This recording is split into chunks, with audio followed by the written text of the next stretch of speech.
Good afternoon, sir. I am Charlene Paran, JD1A, first year. Criminology. According to Edwin H. Sutherland, criminology is the entire body of knowledge regarding crime as a social phenomenon. It includes within its scope the process of making of laws and breaking of laws and the society reaction towards the breaking of laws. A body of knowledge regarding crimes, criminals, and the effort of society to prevent and repress them. The scientific study of the causes of crime in relation to man and society who set and define rules and regulation for himself and other to govern. Other definitions. Criminology explores the etiology, origin, extent, and nature of crime in society. Criminologists are concerned with identifying the nature, extent, and cause of crime. Criminology is an interdisciplinary science that gathers and analyzes data on various aspects of criminal, delinquent, and general antisocial behavior. Edwin Sutherland, Dean of Modern Criminology, father of American criminology, coined the word white-collar crime. Differential association theory defined criminology together with Donald Creasy. Criminologist RA 6506, any person who is graduate of degree of criminology who has passed the examination for criminologist and is registered as such by the Board of Examiners of the Professional Regulation Commission PRC. Origin of the word criminology. Etymologically, the term criminology came from the Latin word crimen, meaning crime, and Greek word logos, which means to study. In 1885, Rafael Garofalo, an Italian law professor, coined the term criminologia. In 1889, Paul Topinard, French anthropologist, used the term criminology in French criminology for the first time. Principal Division of Criminology, ESP. Number 1. Sociology of law refers to the investigation of the nature of criminal law and its administration. 2. Etiology of crimes, criminal etiology, the scientific analysis of the causes of crimes and the criminal behavior. Etiology means origin, root cause. 3. Penology, penal science, the study of control of crimes and the rehabilitation of offender is criminology in science. According to George Walker, criminology cannot turn into science since it has not yet attained universal or worldwide validity. Edwin H. Sutherland, the Dean of Modern Criminology, hoped that it will become a science in the future since the causes of crime are almost the same, which may be biological, environmental, or combination of the two. Nature of criminology, SAN. It is a social science because it studies crime as a social phenomenon. Crime is a social problem which has a great impact to society. It is an applied science because criminology is a body of knowledge has already established universally accepted principle and concept, and these are used by other fields of study, instrumentation. It is nationalistic because the study of criminology takes into consideration the history, the culture, and the social norms, the law of country. Each country has its own set of laws, and crimes are defined by the laws of country. It is dynamic because the concept of criminology and their application adapt to the changing time. Scope in the study of criminology. Criminal demography, the study of the relationship between criminality and population. Criminal epidemiology, the study of relationship between environment or milieu and criminality. Criminal ecology, the study of criminality in relation to the spatial distribution in a community. Criminal physical anthropology, the study of criminality in relation to physical contribution of men. Criminal psychology, the study of human behavior in relation to criminality. Criminal psychiatry, the study of human mind in relation to criminality. Victimology, the study of the role of the victim in the commission of a crime. School of thought in criminology. School of thought refers to a group of beliefs or ideas that support a specific theory. Number 1, demonological theory asserts that a person commits wrongful acts due to the fact that he was possessed by demon. 2. Classical school of criminology. The classical school of criminology grew out of a reaction against the barbaric system of law, punishment, and justice that existed. There was no real system of criminal justice in Europe at the time. Some crimes were specified, some were not. Judges had dictionary power to convict a person for an act not even legally defined as criminal. This school of thought is based on the assumption that individuals choose to commit crimes after weighing the consequences of their action. According to classical criminologists, individuals have free will. They can choose legal or illegal means to get what they want. Fear of punishment can deter them from committing crime, and society can control behavior by making the pain of punishment greater than pleasure of the criminal gains. This theory, however, does not give any distinction between an adult and minor or a mentally handicapped. And as far as free will is concerned, founders of classical school of criminology are Cesar Beccaria and Jeremy Bentham. Cesar Beccaria, Cesar Bonisana Marquez de Beccaria, 1738 to 1794. Best known for his essay on crimes and punishment, which presented key ideas on abolition of torture is legitimate means of extracting confession.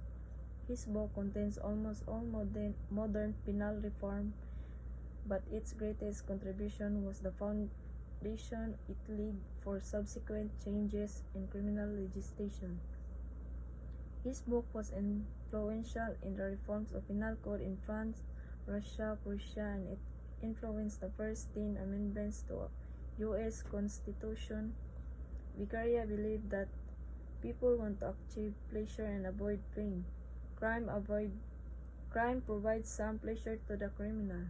To deter crime, he believed that one must administer pain in appropriate amount to counterbalance the pleasure obtained from crime. Famous in sayings, let punishment fit the crime, or the idea the punishment shall be commensurate with the crime committed. In forming a human society, men and women sacrifice a portion of their liberty so as to enjoy peace and security. Punishment that go beyond the need of preserving the public safety are in their nature unjust. Criminal laws must be clear, and certain judges must make uniform judgment in similar crimes. The law must specify the degree of evidence that will justify the detention of an accused offender prior to his trial. Proof beyond reasonable doubt. Accusation must be public. False accusation should be severely punished. To torture accused offender to obtain a confession is inadmissible. The promptitude of punishment is one of the most effective curbs on crime certainty. The aim of punishment can only be to prevent the criminal from committing new crimes against his countrymen and to keep others from doing likewise. Punishment, therefore, and the method of inflicting them should be chosen in due proportion to the crime, so as to make the most lasting impression to the minds of men. Deterrence. Capital punishment is inflacious, and its place should be substituted life imprisonment, abolition of death penalty. It is better to prevent crime than to punish them. That is the chief purpose of all good legislation. Jeremy Bentham, 1748-1832. His contribution to classical school of criminology is the concept of utilitarianism and the philosophic calculus. Proposed utilitarian hedonism which explain that person always acts in such a way to seek pleasure and avoid pain. Founded, the concept of utilitarianism assumes that all our actions are calculated in accordance with their likelihood of bringing pleasure and pain. Devised the pseudo-mathematical formula called philosophic calculus, which state that individuals are human calculators who put all factors into an equation in order to decide whether a particular crime is worth committing or not. He reasoned that in order to deter individual from committing crime, the punishment or pain must be greater than the satisfaction or pleasure he would gain from committing the crime. Utilitarianism is a philosophy which argues that what is right, the one what would cause the greatest good for the greatest number of people. Others refer to it as the greatest happiness principle or the principle utility. From the principle, Bentham formulated the philosophic calculus. Philosophic calculus, or the pleasure and pain principle, is a theory that proposes that individuals calculate the consequences of his action by weighing the pleasure, gain, and the pain, suffering he would derive from doing the action. New classical criminology. This theory modified the doctrine of free will by stating that free will of man may be affected by other factor and crime is committed due to compelling reasons that prevail. These causes are pathology, incompetence, insanity, or any condition will make it impossible for the individual to exercise free will entirely. In the study of legal preventions, this is termed as either mitigating or exempting circumstances. Positivist Italian School of Criminology. The term positivism refers to a method of analysis based on the collection of observable scientific facts.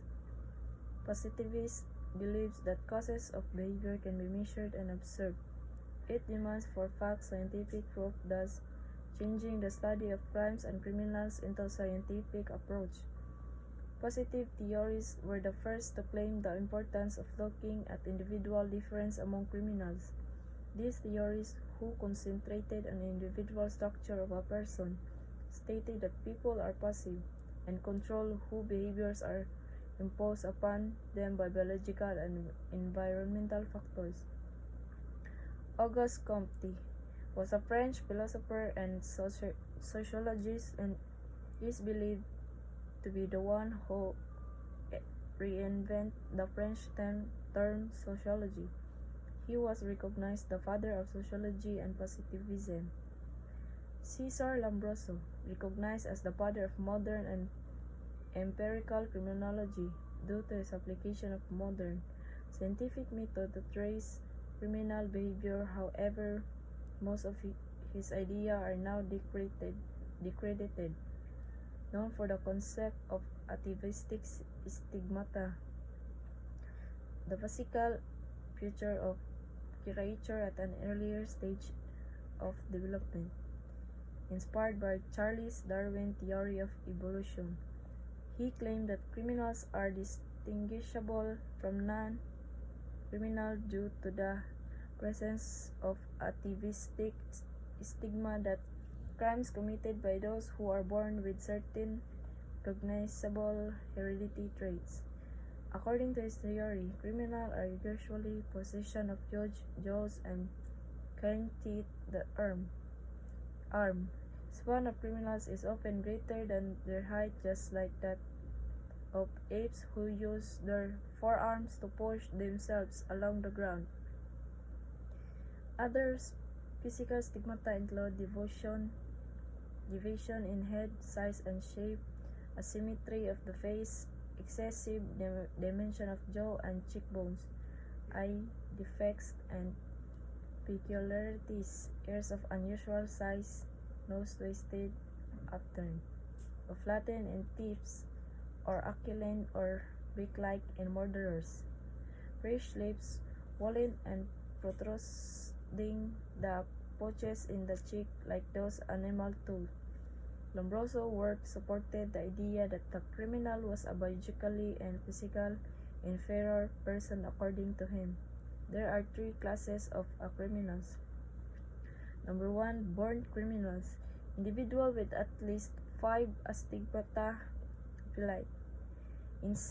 Insane criminals, those who become criminal because of some brain defect, psychological problem, which affected their ability to understand and differentiate what is right from what is wrong. Criminaloids, those with make-up an ambiguous group that includes habitual criminals, criminals by passion, and other diverse types. Pseudo-criminals, those criminals that committed a criminal act due to self-defense. Enrico Ferri, he focused his study on the influences of psychological factors and sociological factors such as economics and political crimes. He believed that criminals could not be held morally responsible because they did not choose to commit crime but rather were driven to commit crimes and conditions in their lives. Advocate the theory of imputability and denial of the free will. In 1878, he emphasized factors such as physical factor including geographical, climate, temperature, and etc. The anthropological factor including psychological factor, the social factor including economics and political factor as well as age, sex, education, and religion. Rafael Garofalo, he treated the roots of criminal behavior not to physical feature but to their psychological equivalent, which he referred to as moral anomalies. He rejected the doctrine of free will, classified criminals as murderers motivated by revenge, violent criminals committed violent crimes, deficient criminals committed crimes against properties, lascivious criminals committed crimes against chastity and other sexual crime. Holy Three in Criminal Garofalo. Number 1, Garofalo. 2, Ferri. 3, Lombroso. Main difference between the classical and positivist school of criminology. Classical school of positivist school is free will, philosophy, determinism, scientific methods. De minimis is an addition to a general harm principle. The general harm principle fails to consider the possibility of the other sanction to prevent harm and the effectiveness of criminalization as a chosen option. Kolahani, as a criminologist, describes the direct and indirect deficiency of means to satisfy numerous necessities of human sufficient stimulus for him adopt honest or criminal methods in struggle to ensue. This man delicacy is strongly influenced by socio-economic. Crime and criminals. Crime refers to an act committed or omitted in violation of law. Public. Pillow Dictionary. It also refers to an act committed or omitted in violation of a public law forbidding or commanding it. Reyes, 2006. Crime would not be committed without any of its essential elements, though. Number 1. Desire. It is what induces or pushes that person to commit crime. 2. Opportunity. This refers to the physical possibility that the crime could have been committed. 3. Capability. It is the ability of the person to execute the acts or omission punishable by law. Mauro to siya, sir. Salamat.